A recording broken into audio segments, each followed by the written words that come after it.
Authors Over 50, Writing in Life's Sweetest Third. Authors Over 50's weekly podcast celebrates writers and their journeys to publication. Writing after 50 is a whole story on its own, so let's skip to life's sweetest third and talk with authors about their journey from pen to publish. Welcome, I'm Julia Daly, your host, and I invite you to listen to interviews with writers who've achieved their goal of publishing a book just later in life. We've seen award lists for under 30 or under 40, but I've yet to see lists for those who've achieved a significant milestone of their own, launching a new career and publishing their first book after the age of 50. We will hear about these authors' inspirations, struggles, strategies, and the smell of that first book. These writers' journeys inspire me because I'm one of them. My guest today drew upon her 30 years as a social science researcher and 10 years as a relationship workshop assistant to create the Dating Project in 50 First Dates After 50, a memoir. A native Californian from Los Angeles with a New England education, she found her true home in the San Francisco Bay Area, where she prepared for dating and life by working in free clinics, attending spiritual ceremonies, hiking the local green hills, identifying as a lesbian-feminist in the 1970s and 80s, and earning graduate degrees in women's studies, statistics, and educational research. 50 First Dates After 50, love the alliteration, is her first book, and it has received awards in the areas of sexuality, relationships, and women's issues, and for being inspirational, uplifting, and motivational. She still lives in the San Francisco Bay Area with her partner, one of her 50 dates. Welcome to Authors Over 50, Carolyn Lee Arnold. Thank you, Julia. Thanks for a great intro. It's so great to be on your podcast. I so appreciate you having this podcast for Authors Over 50. Thank you so much for being with us, Carolyn. As you know, our opening question is always, so what took you so long to write your first book?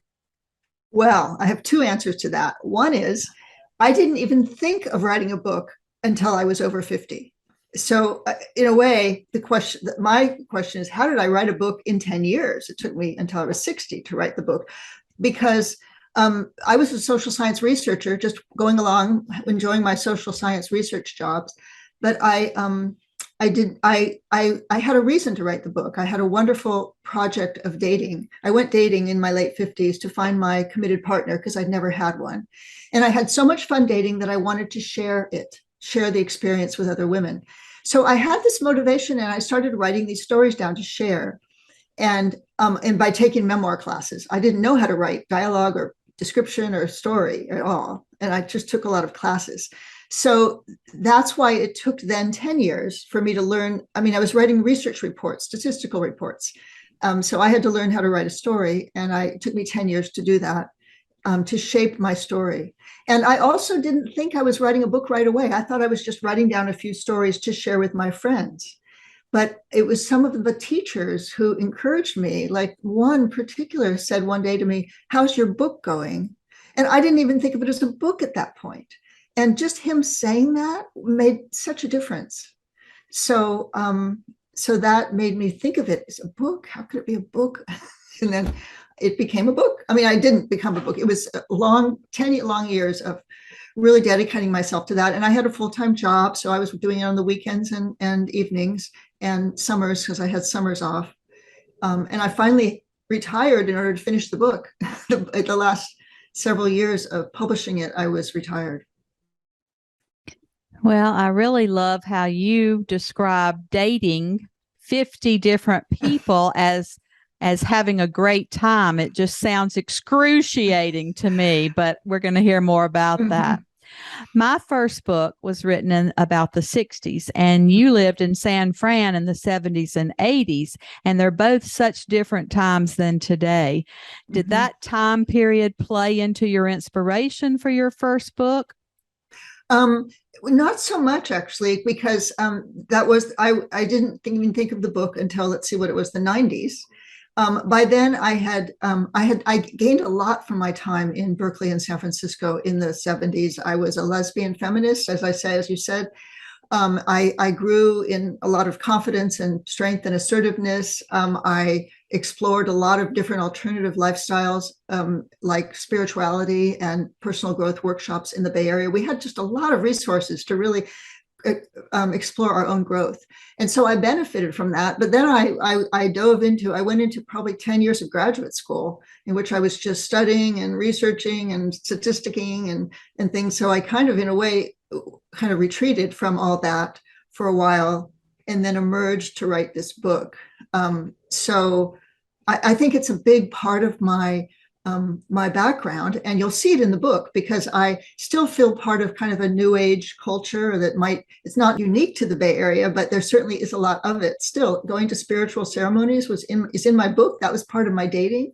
It's where I met people. I met at a spiritual retreat center in the Bay Area.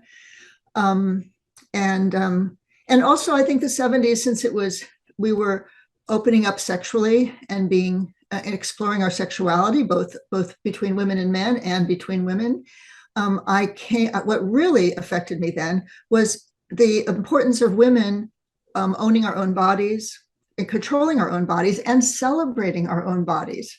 We used to do that in the 70s. I don't know if you remember what self-help used to be. Self-help classes used to be women exploring their vaginas with our speculums and giving each other feedback on our juices to make sure we were ovulating and making sure we were healthy so we could take control of our health care. And so I have this old sense of being a sex educator. I never really actually was a sex educator, but that spirit of that. And so actually thanks for reminding me, that is a thread in my book, because I decided to include the sexuality in my book, in my dating book, to describe sexual scenes, because I felt like I wanted to validate those of us who are in our late 50s and being sexual. And I wanted that to be on the page, even though it was a little risky, because not everyone wants to see that on the page. And I was careful to only keep the sexual scenes in that I felt were important to show certain things about me or dating. But that really, I think that when I thought about it, sometimes when you publish a memoir, it's sometimes very scary because all of a sudden you realize how much you're revealing about yourself. And in my case, revealing the sexuality was huge, and it kind of didn't hit me till close to publication.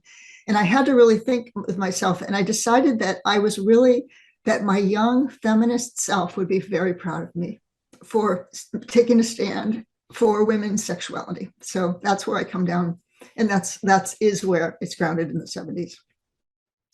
Well, I think you were a lot freer with your body in California than I was with mine in Mississippi, because I've never explored myself. I still don't know the names of all my parts. So I'm very proud of you and your freedom out there in California. Well, thank you. I think you're more typical. You're really more typical.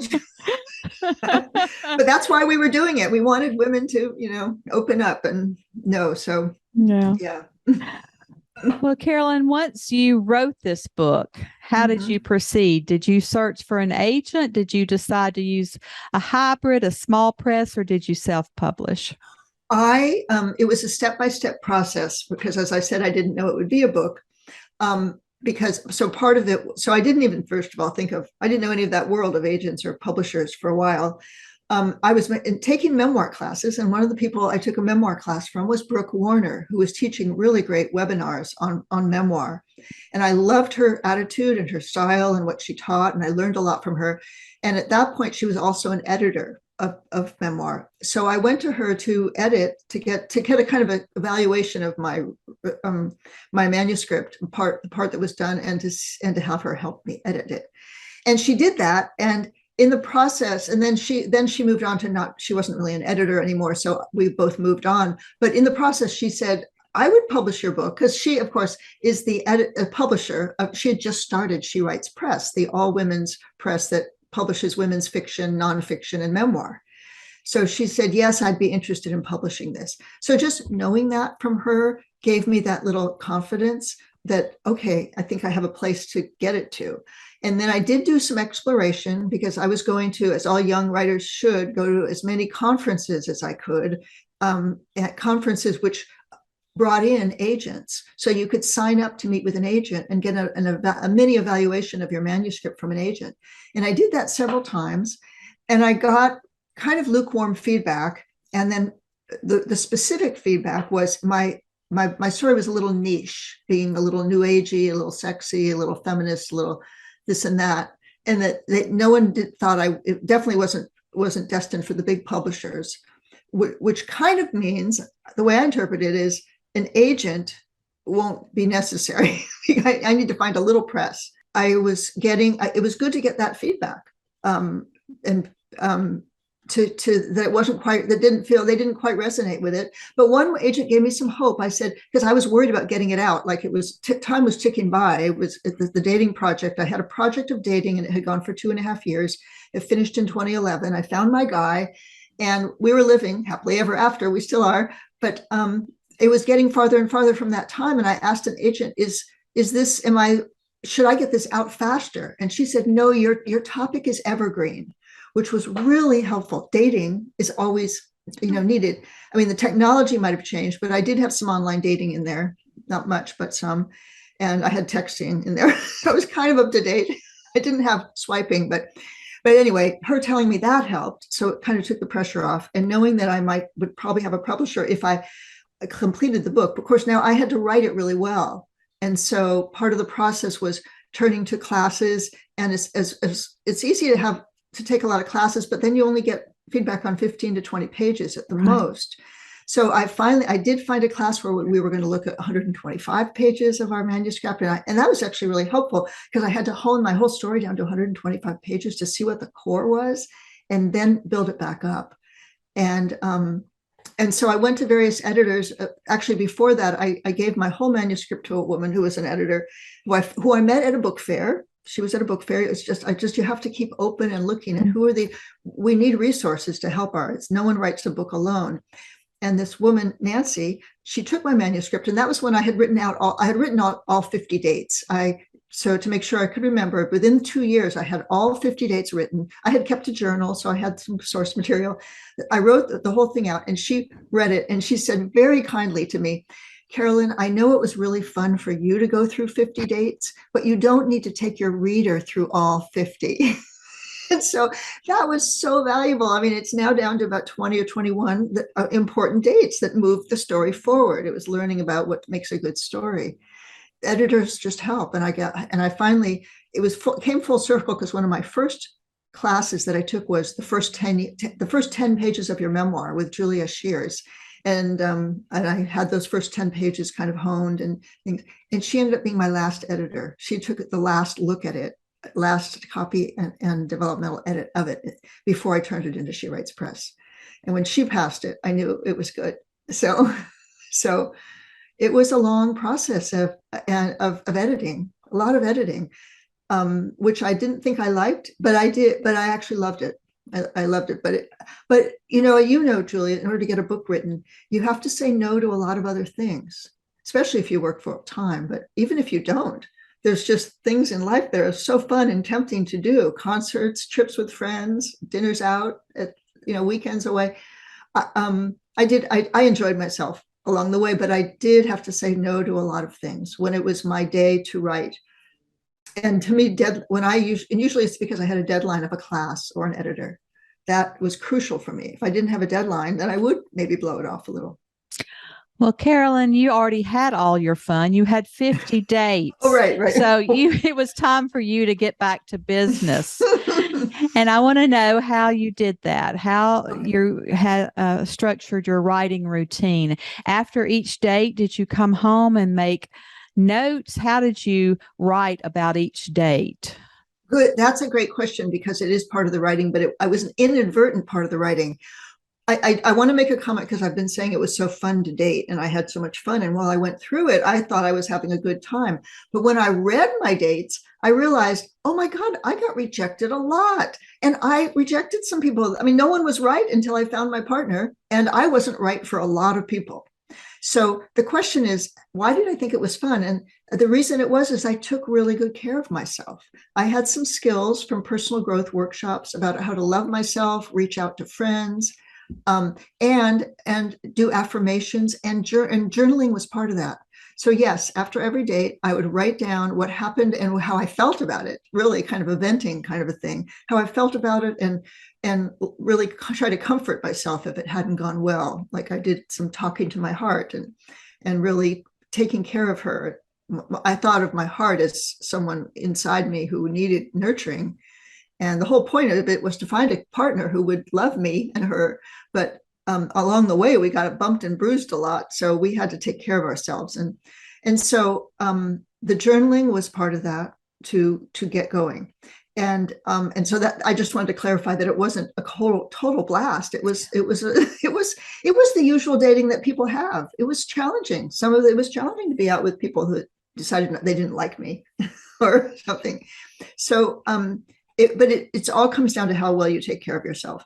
And then also when you're writing, how you take care of yourself. So this is what I did. When I was working full time, I had these classes that had deadlines.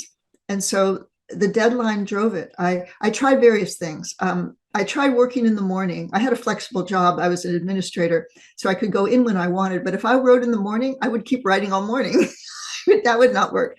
So I mainly worked in the evenings. I'm a late night person. So then I would just stay up late and be a little bit tired in the morning, or I would allocate a weekend day to write. I did have a job at a community college, so I had a summers off. So my summers were often daily writing sessions. And what I found is I write best in the morning. So even though I managed to write the whole draft before I retired, those summers really help, summer mornings. And now that I'm retired, I definitely try to write in the morning because I'm just clearer and fresher and more committed. But if I have a deadline, nothing matters. I get something to eat and I go back to my kitchen nook where I write with a view outside. And it's really, for me, it's about deadlines. It's about deadlines are what really keep me going. I think we all live by deadlines, and some of us make them and some of us don't. But your project was not just an experiment. I mean, you were certainly searching for a true partner. Mm-hmm. It wasn't like a telemarketer where you can go through 50 no's to get a yes. You were more serious than that. Mm-hmm. Right. It was a little bit like having faith that all the no's would lead to a yes. That is a great analogy, because in dating, that's what you have to have a belief in. And part of dating is being optimistic and keeping your eyes on the goal. Just like I had the goal of actually eventually finishing the book, finding a partner. And you know what helped? What really helped, and it's kind of an understated part, but it's in the title. I had a goal of going on 50 dates. And setting the goal, even though that might seem daunting to some, actually it felt freeing to me, because what it felt like was that I could go on these dates, and each one didn't matter as much. Often, especially when we're older, looking for a partner, and actually this happened to me a lot when I was younger, you go on one date and then you think, well, this person could work. And then you stay with them for a while until you find out that it doesn't work. And that leads to a lot of 1 and 2 year relationships, which what I did. So that happened. But then as we get older, we get really kind of a little desperate for finding that person. And we're afraid sometimes we settle for someone who's not quite right because we're afraid of who's out there, or we give up completely because it's so discouraging, or we never get out there. The other thing I've seen is we all have our lists. By the time we're 50 or older, we know who we want, and we have a long list of what the person should match. And no one matches the list enough to go on a first date. And that's a real error, because we have to cast our net wide and be open to people who we might not think we would relate to, because we actually can't predict who the best people are for. And so I was a researcher. I was taking a research approach. 50 is actually a good number for a sample when you're sampling things. And I had that goal of 50, and it kept me moving along. So that's why I didn't get so discouraged by each one, because I wasn't holding on to this one guy who said, oh, he's got to work. It's got to work. If it didn't work, I would be sad and maybe sometimes cry if it was, I really liked him. But then I would say, but I have more dates to go on. And so having the goal kept me going, and it made the weight of each date lighter. That makes sense. And I want to hear one of those dates. So why don't you read for us from your book so we can hear your tone and voice in the book? Okay. I'm going to read an excerpt from date number 31 because it has all the elements of my book in it. And it's actually the prologue because I wanted people to know what they were getting into when they read this book. It's called Monogamous Dating. You're still sleeping with other guys? George asked this in a voice shrill enough for the other diners in the cozy Ethiopian restaurant to hear. Several looked over at us, a middle-aged white couple, with expressions ranging from annoyance to amusement. I had suggested this romantic Berkeley spot for our fifth date because I thought that George, who performed with an African dance troupe, would like Ethiopian food. It was a bad place to have this discussion. But I told you that on our third date, I whispered in a low voice, trying to discourage eavesdropping by diners who were still looking our way, before we slept together. You said you had other lovers then, he said, but why would you keep seeing them? Because they're my lovers, I said. They support me while I look for a partner. George leaned back in his chair and shook his head in disgust. Wispy strands of long brown hair came loose from his ponytail and swayed on either side of his thin face. How could you do that to me? He asked with sorrowful brown eyes. Inside, I was sighing. I didn't want to hurt him. George had his own traditional dating rules, and I had violated the one that said, stop sleeping with all other men after you spend one night with me. It was monogamous dating. And while I eventually wanted a monogamous partner, I was not interested in committing to one man while I was still dating. I wondered how much time and how many apologies I owed this sweet man before I gently extricated myself from what he thought had become a relationship. My experiment of dating men who were outside of my usual circle was not going well. Could I only relate to men who, like me, had attended personal growth workshops on relationships? That is priceless, Carolyn. Priceless. Thank you. Priceless. I can just see the two of you in that restaurant and all the diners around you being horrified over your statements. Great. Yep. I hope they were entertained. What about publicity? What have you done that worked or maybe that didn't work? Well, publicity is such a slippery thing. I mean, I paid publicists for, a lot of money. And what they mainly did is they got me on podcasts, a variety of podcasts, and they placed some articles that I wrote, that I had told them I wrote, and they and got some bookstagrammers on Instagram to give me reviews, and they also got reviews from NetGalley.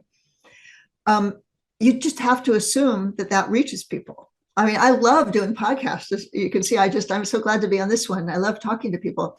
I don't know the effect of that, but it's all about building up a kind of a presence. They also kind of coached me. It really wasn't their job, but they were coaching me on how often to post on Instagram. I was already on Facebook. I kind of took to Instagram. I love the pictures aspect. I take a lot of photos.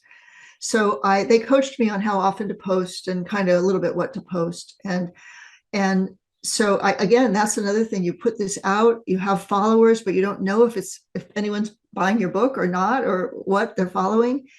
And what we discussed this, the great thing about being part of She Writes Press, I did finish that story, right? That I went to She Writes Press. It's a community of women authors, and we have a Facebook group, and we share about what works and what doesn't, and what we do, and what everyone has concluded, because everyone wants the silver bullet, like what's the main thing that worked, and everyone says you have to do everything because you can't measure anything. You can't measure the effect. However, lately, now that I don't have anyone working for me and I have to do it all myself, I've explored other things like Facebook ads, Amazon ads, and a BookBub deal. And I actually was getting some traction on a Facebook ad, in terms of, because like you can trace, especially if you have people buy from Amazon, you can trace how many books get bought during the period of your ad. And so, and also, actually more importantly, whether your the rankings change. And I was going from like low hundreds to up into the 20s of my categories when I had this ad running. So I knew that Facebook ads work. And I tried Amazon ads. They did not work for me. They do work for other people, but a lot of us are experimenting with that and sharing what we learn and stuff. And then I just had a book. I was lucky enough. This is something you have to ask for and get awarded, a BookBub deal. I had that, which means it was being advertised on email. And when you reduce your Kindle price, it's a platform for advertising ebooks. If I reduced my ebook to 99 cents for a week, and then they advertise it, thousands of people bought my Kindle. So that was nice. What that led to was, because it was just a 99 cents book, people were probably just getting what they could. I mean, they didn't know my book as well. And so I'm getting more reviews, which is great, which I wanted, because reviews, it's a lot. I hate to say it, but it's a lot about Amazon. And I don't want to support Amazon. And I did my book launch and my book signings and everything through an independent bookstore, which I want to support. But in terms of getting rated, where 80% of the people are buying their books, the Amazon reviews are important to get people to see the books.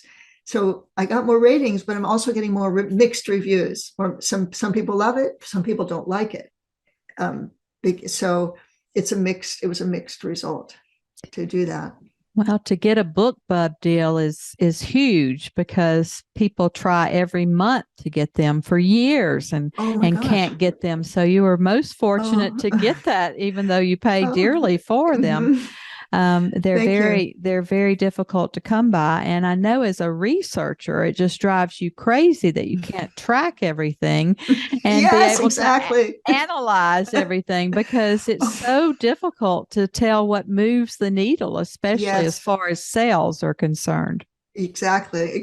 You should see my spreadsheets. I had spreadsheets on there's a whole discussion about the categories that Amazon puts you in and what they mean and things. And I'm following all of them. You're right. And I can't always trace it. But I love the little, there are some effects that I can see. Well, that's great.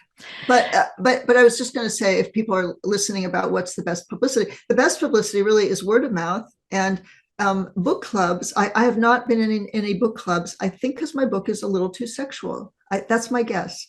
And so my colleagues who are doing book clubs, it just seems like a nice word of mouth buzz to be in book clubs. Yeah.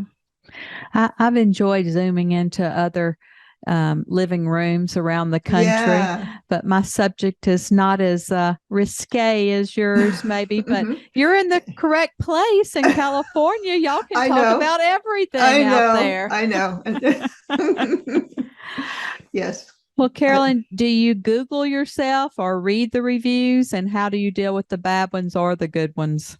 Well, I don't really Google myself, because that just seems too overwhelming, but or actually I never thought of it. I'm very aware of my Amazon reviews, because I did that BookBub deal in order to get more reviews.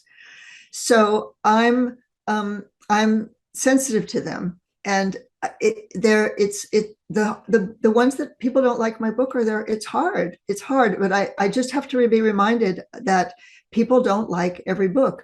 The best way to do that, for me to feel better, is to look at a best-selling book that I love, like Eat, Pray, Love or Wild by Cheryl Strayed, or apparently the book Less by Andrew something, which I don't like and other people love.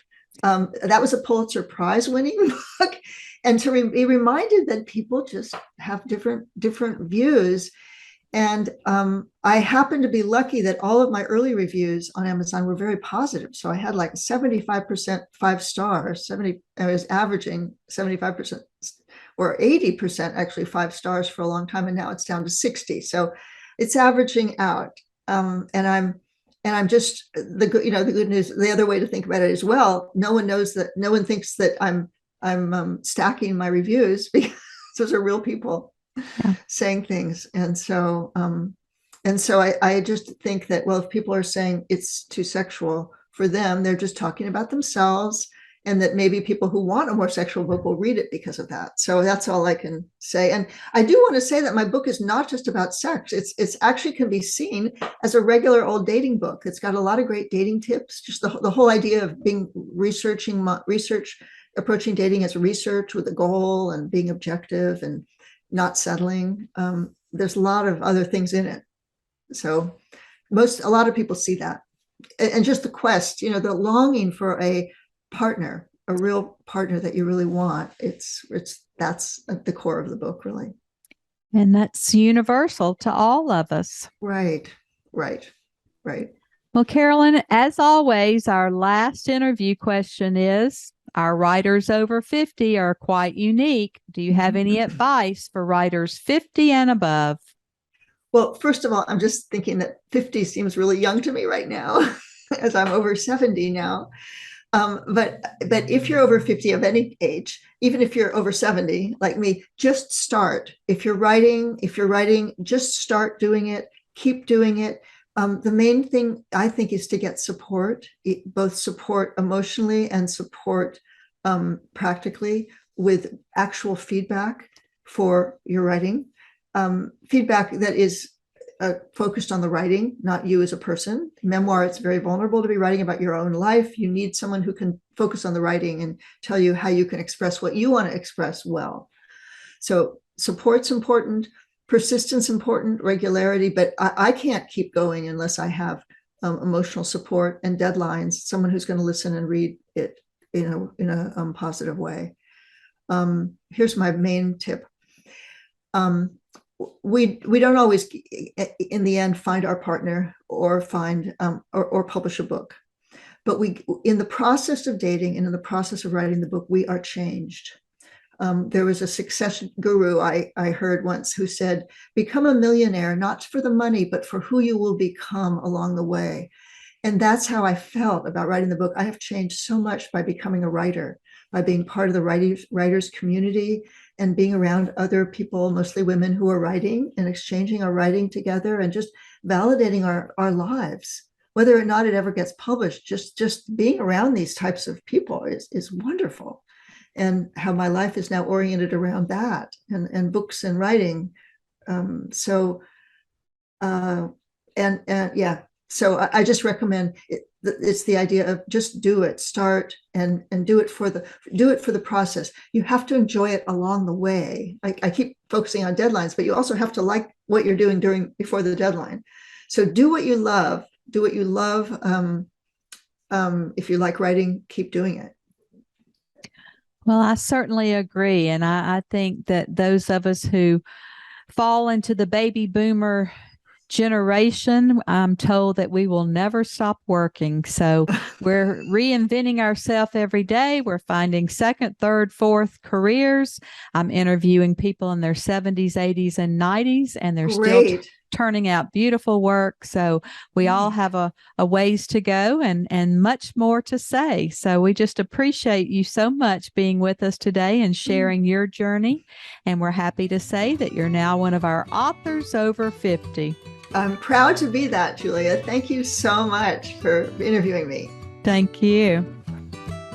Thank you for joining us today.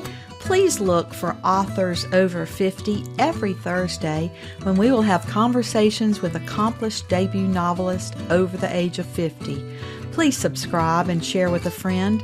And check out my own publication journey after 50 at www.juliadaily, that's DAILY, like dailynewspaper.com.